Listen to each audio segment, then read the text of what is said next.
Okay, turn to Judges 1, or we've got the Bible in the sky, so we can look at the Bible up here. You could look at the Bible in your Bible in front of you.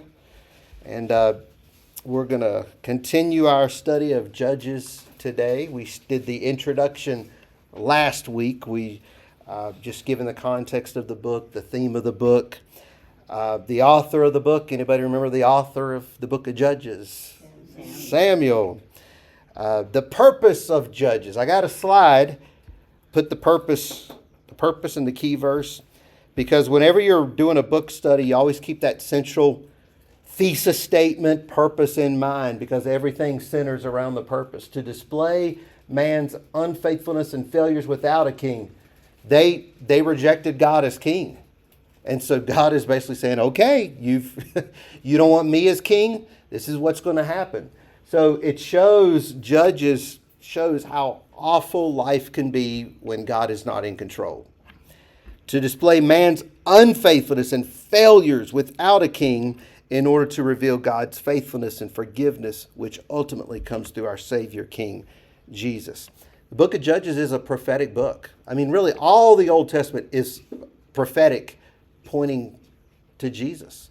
I mean, that's the story of creation. It shows the fall. It shows our need for Jesus. It shows redemption. And so that's the whole story. So keep all of that in mind as you're reading the book, that you see these weird people doing just god-awful stuff that you can't even think of this stuff that's so hideous because that's what a depraved being does when God is not the moral compass.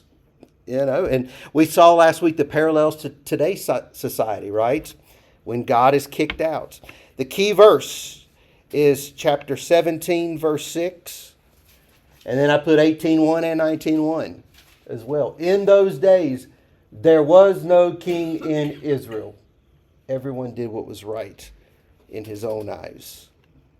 There's a cycle. We're going to see 12 cycles as we go through it. 12 cycles of sin, of discipline, of deliverance. Sin, discipline, despair, deliverance. And we got a slide for that too. Sin, the children of Israel, they fall into sin. God disciplines. In a lot of the cases, if you think about, we're kind of quick, discipline can come in a lot of different ways. There's active judgment and there's passive judgment. Active judgment is like God sending the flood, God destroying Sodom and Gomorrah. That's the active judgment of God. One of these days, God's going to destroy the earth with fire. Active. You could say that's active discipline. But then there's passive discipline. Passive discipline is when basically God's like, y'all do what you want to do. And you reap the benefits of your stupidity.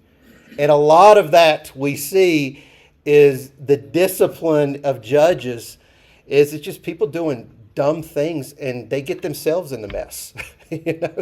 They make friends with the enemy and the enemy turns on. It's just stuff like that. So there's that, there's sin, there's discipline, then there's despair. They cry out and God delivers them. I mean, that's really the story of Judges. It's just the grace of God over and over and over and over, and grace after grace after grace after grace after grace. And so really when you come out of Judges, you feel like you need to take a shower because it's nasty and the people are dirty.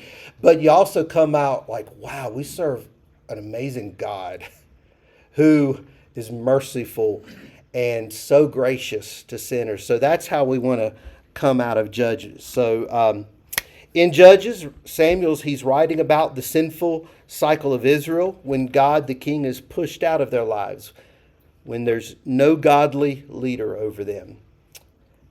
So when we see chaos abounds. So chapter 1, the theme of chapter 1 is, I just call it halfway obedience. Halfway obedience. Halfway obedience is actually disobedience. Okay, and that's what you'll see here. So verse 1 says, after the death of Joshua, The Israelites, let me get this set up. The Israelites asked the Lord which tribe should go first to attack the Canaanites after the death of Joshua. That's how Judges opens up. So the fact that Samuel begins with Joshua kind of gives us like a little hint, like, maybe we need to go back a little bit and do a review. Go back to Joshua. He's wanting to remind the Israelites about Joshua. When you think of Joshua, what do you think of when you think of Joshua in the Bible? Battle of Jericho. Battle of Jericho. What else do you think of with Joshua? Do you remember what the name Joshua is in Hebrew? Yeshua. So yeah, I think Joshua, I think of a great warrior. I think of a godly man, faith-filled man. And so really to understand Judges, you need to look back to Joshua. That's called keeping things in context. A lot of times so many verses are taken out of context because they just pull this verse out and they don't even consider the scriptures around it. So with Judges, go back to Joshua. So let's do a quick little review on Joshua. Joshua was the successor to Moses. Joshua took the people into the land of Israel. Moses did not because he sinned, right? He didn't make it in. There was only 2 men that came out of Egypt. Remember, they were in slavery and they came out of Egyptian bondage. Only 2 men from that generation would make it into the promised land. Joshua, and who's the other one? Caleb. That's it. How many people came out? Some say millions. It could have been millions of people. Only 2 went in. And so the book of Joshua is about God working through Joshua to take the promised land, defeat their enemies. We mentioned Joshua is Yeshua. The name Joshua is Yeshua in Hebrew. And so he's a Old Testament prototype of Christ. Joshua shows courage, bravery, trusting in God. The book of Joshua shows how God always keeps his promises, that God will fight for us. Joshua 1, chapter 1, be of good courage, I will go with you. That's the promise that God gave Joshua. And so it also shows that since God always keeps his promises, we can trust God. We can obey him. We can give our whole heart to him. God's not going to let us down. That's Joshua. You trust me, you follow me, I won't let you down. They took the walls of Jericho. They marched around. They didn't have to do anything. All they had to do is just march around, sing and shout and praise God. And God caused the walls to fall. At the beginning of Joshua, God gives specific directions on taking the promised land. That's the whole point of Joshua is it's time to take the land. It's time to take the promised land. Remember when we did the study of, we were looking at the land of Israel, the map, how massive the map of Israel was? God said, every place that you walk, I'm going to give to you. So that's the theme. It's taking the land, taking the promised land. Joshua 3 gives the dimensions of the land, if you want to read that sometime, and it just shows how big the land is of Israel. He tells them to drive out the enemy, either drive them out or kill every single one of them. You can't leave any behind. Doesn't matter how young. Don't leave them. Why? Why do you got to take out everybody in the land? Does anybody know why God said take everybody out? So they wouldn't influence the Hebrews. Exactly. Yeah. You either got to push them out or just get rid of them. Yeah. This is my land. This is holy land. This is the land that I'm going to give you to worship me. There's only going to be one God in this land. And so that was the whole point. And so God had this set apart land. And so, yeah, it was to be basically like a little Eden or heaven on earth. That was the plan. That was the plan for them. And so God, he gave the promise that it doesn't matter how big the army is. Doesn't matter if you're outnumbered 1,000,000 to 1. I'll defeat every single enemy you face. I'll give you victory every single time if you trust me, if you obey me, if you trust in my strength. Don't rely on your strength. Just trust me. And so it's that simple. So Joshua, they begin to enter the land. They take portions of the land. But then as Joshua nears the end of his life, there's still a lot of land left to take. There's still a lot of inhabitants to push out. There's still some enemies they got to take out. So the point is, you got to keep trusting God. And that was Joshua's charge. You got to take the rest of the land. Keep trusting God. Keep his promises. Stay in obedience to him. Don't come in covenant with any of the inhabitants. There will be some pretty ladies. Do not mess with the ladies of the land. You got it. You don't mess with their idols. Don't accept their customs. And so that was the whole point of them entering the land. So it would take complete obedience on their end. It would take courage. But their courage would come through God and his strength working through them. Joshua is an awesome book about just encouragement and finding strength in the Lord, trusting in God's strength. It's not about courage in ourselves. It's not about relying on our own strength. It's about trusting in God's strength. That's where courage comes. That's where courage comes. It's through God. So Israel's going to need courage. Israel's going to need God's strength because they're going to have a lot of land to take in the book of Judges. They got a lot. They're going to continually face armies that are greater than them, that are mightier than them in their own strength. And so when you're reading Judges, just keep Joshua in mind. Keep the promises. Keep the promises in mind. Keep the challenge in mind that basically Judges was to be a continuation of Joshua. And the armies are great, but God is greater. The armies are great, but God is greater. So back to Judges, verse 1. Which tribe, this is the children of Israel, which tribe should go first to attack the Canaanites? And the Lord answered, Judah, for I have given them victory over the lands. Judah, the Lion of the tribe of Judah. We know that Judah was destined for greatness, even from the beginning. So it's almost like God is raising Judah up to walk in their calling, to be the lead tribe. But notice verse 3. Let's go back. Okay, let me just. The Lord answered, Judah, I've given Judah victory over the land. Verse 3. Now the men of Judah said to their relatives from the tribe of Simeon, join with us to fight against the Canaanites living in the territory allotted to us. Then we will help you conquer your territory. So the men of Simeon went with Judah. Now, tell me if there's something wrong. What do you see wrong? He was trusting more in his fellow people than he was God, because God said, I'd give you. Yes. Those are God's instructions. I'll give you victory. Okay, God. Simeon, will you help us? That's what's happening. I mean, it's smart. It's good. You help me, I'll help you, you help. But I mean, they start off disobeying God. So that's the first downfall. That's half-hearted obedience. It's still disobedience.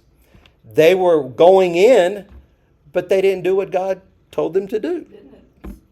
It just says to me they didn't think they had enough people. They needed help. Yep. God told them Yep. they were doing. So That's right. They weren't totally trusting in God. They weren't. Yep. That's exactly right. So even right from the start, and just going back to Joshua, that's why it's good to know the story of Joshua coming in. Yeah, half-hearted disobedience. It's still disobedience. God would have given them victory on their own, but they're like, okay, we'll get Simeon to help us. But here's the thing: God is so gracious. God is so gracious. God still gives them victory in spite of their halfway obedience. Verse 4. I'm just going to read through the verses here. When the men of Judah attacked, the Lord gave them victory over the Canaanites and Perizzites. I always think of parasites because that's kind of what they are, amoeba and the parasites of the land. And they killed 10,000 enemy warriors at the town of Bezek. While at Bezek, they encountered King Adonai-Bezek had fought against him, and the Canaanites and Perizzites were defeated. Adonai-Bezek escaped, but the Israelites soon captured him and cut off his thumbs and big toes. Just random stuff. So, in spite of their disobedience, it's like God is giving them a mulligan. It's like God is saying, all right, I'll still help you here. And it's, this is actually the first king that the Israelites conquered after the death of Joshua. So it's almost like God's just giving them a little bit of like a head start. Okay, you messed up, but I'm gonna still help you out here. Verse 7. Verse 7. It looks like things are going well. I'm not going to read verse 7. Basically, the king acknowledges God. Verse 8. The men of Judah attacked Jerusalem and captured it, killing all its people and setting the city on fire. Then they went down to fight the Canaanites living in the hill country, the Negev and the western foothills. Judah marched against the Canaanites in Hebron, formerly called Kiriath Arba. Go to verse 11. From there they went to fight against the people living in the town of Debir, formerly called Kiriath Sefer, however you pronounce it. So I just wanted to highlight, God's given them victory. God is still being gracious. And this just shows they're going from place to place, taking land for themselves. And so, it looks, so far so good. Things are looking up for Israel. Mixed in these victories, verse 12, we're introduced to a couple, to a female and a mighty man of God. And God raises this man and this woman up, and they're actually from the girls from the land of Caleb. They would actually play a big role in taking the land. Verse 12, Caleb said, I will give my daughter Aksah in marriage to the one who attacks and captures Kiriath Sefer. So this is the first person introduced in Judges. Aksah, Caleb's daughter. I actually learned from my rabbi friend that we're actually going to be visiting over when we go over there. But I did a little Judges study with him a couple years ago to get a Hebrew perspective, and he said that the Hebrew root letters of Aksah are the same letters for anger and chaos.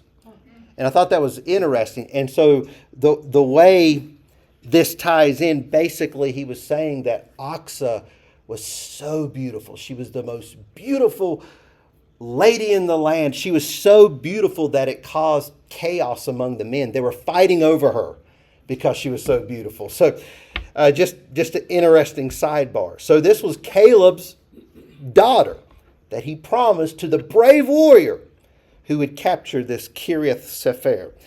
Verse 13, Othniel, the son of Caleb's younger brother, Kenaz, was the one who conquered it. So Aksah became Othniel's wife.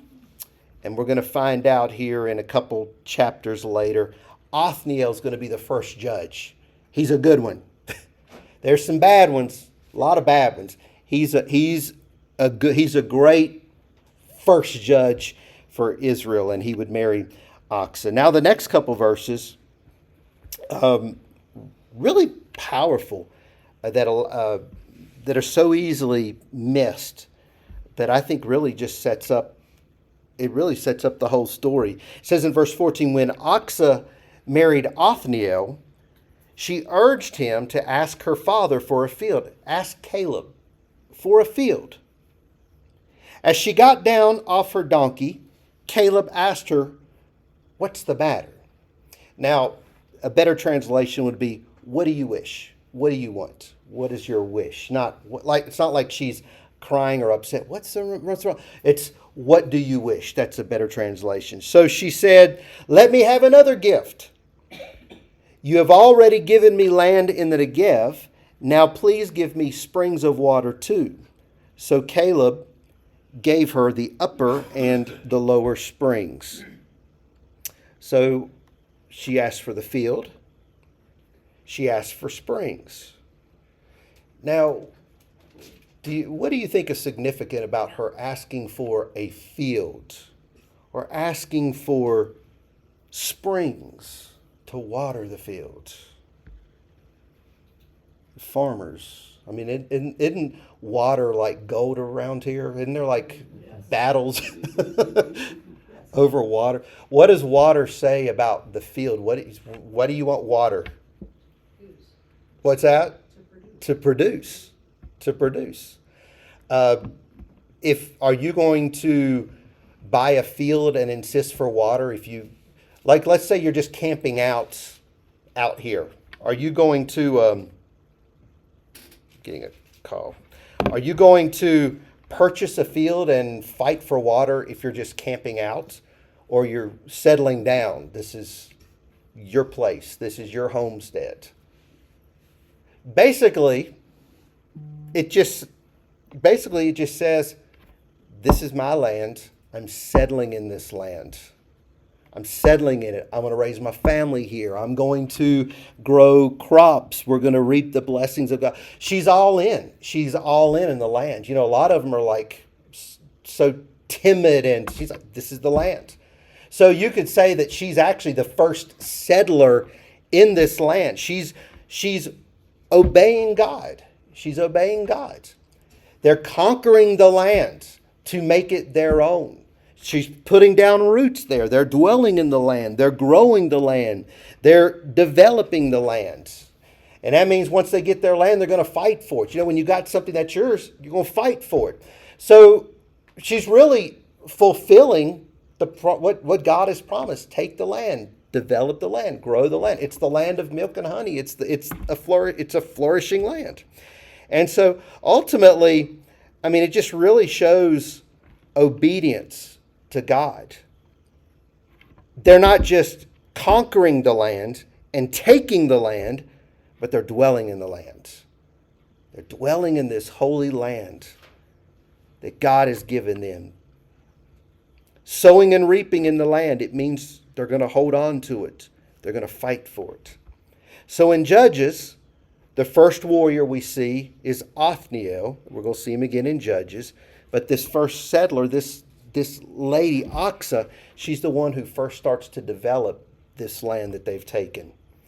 So really, in a sense, her story, Oxa, you probably never even heard of her. The faith of Oxa is as strong as the faith of the other judges. She's paving the way, you know. There's two godly women mentioned in Judges. Oxa, and who's the other one?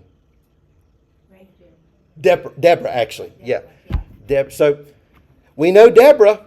Well, we don't hear much about Oxa. But when you think of Oxa, think this is the one who settled the land, who got the field, who got the water, that made, this is her homestead. So she was really exemplified obedience and faith to God. So then the story picks up, verse 16. Let me add this. Time and time again, in the midst of Israel's unfaithfulness, you're going to see godly people still being raised up. In the midst, so that's the thing. So here, in the midst of Israel's unfaithfulness, here God raises up Othniel and Oxa. So that we're going to see that throughout. So verse 16, when the tribe of Judah left Jericho, the city of palms, the Kenites, who were descendants of Moses' father-in-law, traveled with them into the wilderness of Judah. They settled among the people there, near the town of Arad and the Negev. Then Judah joined with Simeon to fight against the Canaanites living in Zephath, and they completely destroyed the town. So the town was named Hormah. In addition, Judah captured the towns of Gaza, Ashkelon, and Ekron, along with their surrounding territories. So the first 18 verses, I mean, so far so good. It's pretty encouraging. You know, everything's looking good. Judah's conquering land. They're putting roots down. They're taking properties from Jericho all the way Ashkelon, Ekron. So, I mean, that's covering a pretty wide range of Israel. But then 19, it seems like 19 is the turning point. The Lord was with the people of Judah, and they took possession of the hill country, but they failed to drive out the people living in the plains. who had iron chariots. That seems to be the turning point. Iron chariots would be like our tanks. I mean, here's Judah.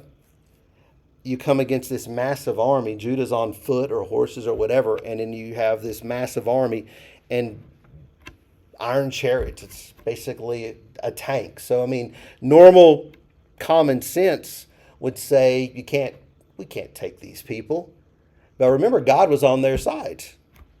God was on their side. I mean, common sense would say, Judah's no match against their army, the weapons and the tanks. There's no way Judah could win. But God did say, go up.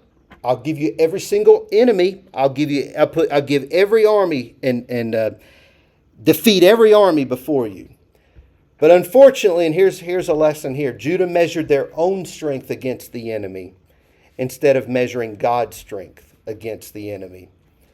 And that's a very good lesson for us.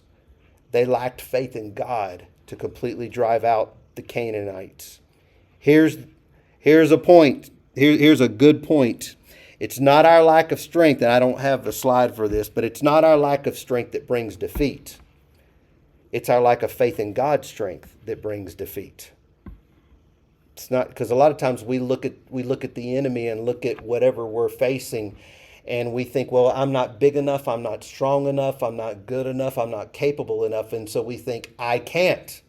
But what we're doing is we're measuring the enemies according to our strength. But that's not how a Christian's supposed to operate. We operate in God's strength. So it's not our lack of strength that brings defeat. It's our lack of faith in God's strength that brings defeat. It's when we rely on ourselves instead of obeying God and trusting in His strength. Have you had times when you've relied on your own strength instead of God's strength? Have you had those moments? Were the results good or were the results bad, or how did it turn out? Not good. Not good. But on the flip side, Othniel, Asa, they trusted in God's strength. They were the antithesis. They trusted in God's strength, and they had wholehearted obedience.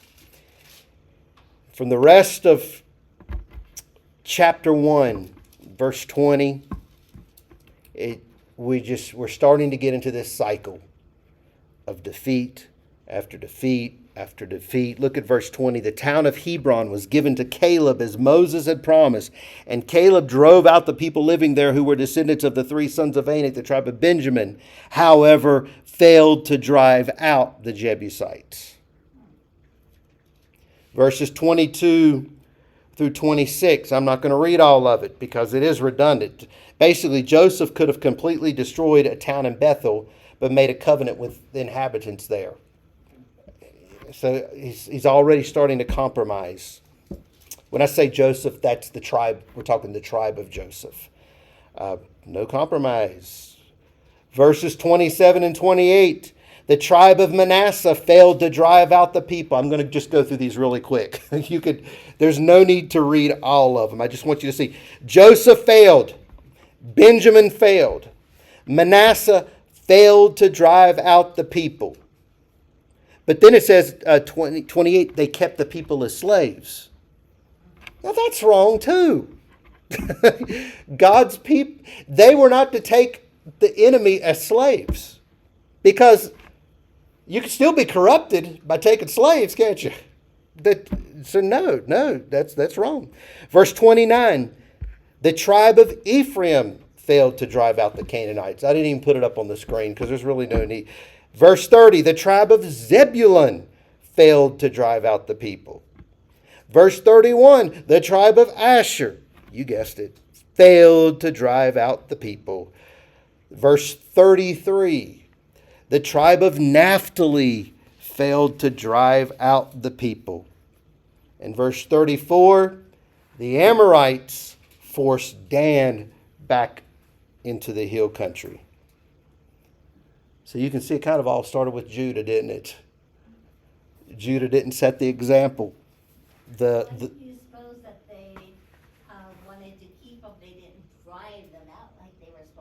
did they? You would think they would have wanted to get rid of them, You would think. Yeah. but they didn't. But they didn't. Yeah. But they didn't, yeah. They were going in their own strength. They were just going in disobedience. And it shows if you here's a thought. Not everybody in these tribes disobeyed God. But the whole of the people suffered because of the lack of leadership and the disobedience. I mean, you think about it. A lot of people can suffer from the disobedience of a few. It's like the Bible says, when the godly are in authority, the people rejoice. And likewise, it's the other way around. And so, I mean, not everybody in Israel were bad. There were still some godly people. There were still godly remnant. We saw Othniel. There's still godly people, but they were just collectively suffering just because of this culture of disobedience. And so and really started with Judah. I mean, if you think about it, Judah, I don't know how this just popped in my head. This is Jesus, the Lion of the tribe of Judah, reversed the failures of this Judah. You see, there was no leader in the tribe of Judah here. There was no warrior, brave soldier, obedience. So it's like Jesus was the warrior that came from the tribe of Judah to undo all of the mess. So everything, it trickled down to the rest of the tribes, one defeat after another. As we wind down, Judges 1, it starts off with the great conquest. Part of the land is being taken and developed. But it's like a surgeon who only removes part of the cancer. You got to get all of it. If you leave any cancer, if you leave some, the rest of it'll spread and keep growing. So that's what they had failed to do. That's what they had failed to do, is to take it all. The Canaanites that were left behind. And let me say this. Don't you read about the Canaanites all through all the way through? I mean, even to Saul, King Saul was killed. Actually, the Philistines. But they're all the same bunch of inbred people is what they are. It's mixture Israel and Jews and all mixed together. So the Canaanites left behind would end up harassing them just for centuries, hundreds and hundreds of years. And we're going to see them all through the book of Judges. We're going to close with two verses in chapter 2, verse 2 and 3. The Lord said, this is the angel of the Lord said, "For your part, you are not to make any covenants with the people living in this land. Instead, you were to destroy their altars. But you disobeyed my command." And it's like, God is like, why did you do this? I mean, you think God cannot lie. God is a God of grace, but he's a God of judgment and justice. So God didn't want to turn them over, but he had to. He had to honor his word. So the people did this to themselves. It's like, y'all have put me in a dilemma. I love you. I care for you. I know it's best for you, but you disobeyed. So he says in verse 3, "So now I declare, I'm not going to drive the people out living in your land. Since you refused to drive them out, I could have wiped them out, but since you refused, I'm just going to let them live among you. And you're going to really see what's going to happen." He said, "There are going to be thorns in your sides," and they are. "And their gods will be a constant temptation to you." See, that's when you just go halfway in. Halfway obedience. They didn't fully reject God, did they? They just didn't do everything God said.